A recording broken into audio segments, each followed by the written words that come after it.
Ito, pinalitan na namin ng GR headlight. I-glossy namin yung fog lamp cover. Pati yung front garnish i-glossy. Naka-glossy black na siya. Tapos yung front grille i-glossy rin namin. So mamaya papakita namin yung finished product.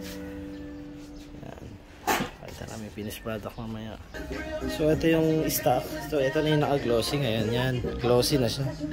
Ikakabit namin yan dito mamaya. So update ko kayo mamaya.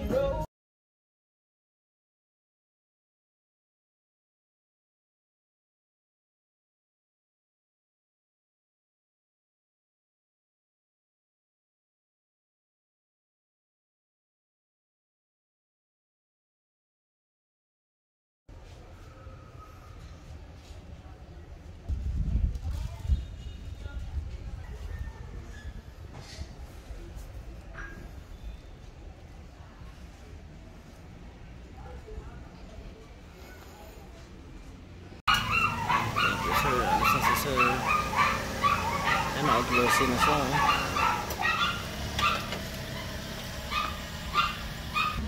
So, ayan, naka-side mirror na siya, sir.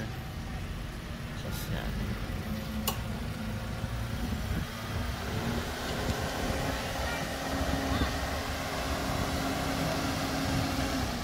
Glossy grill, glossy fog lamp.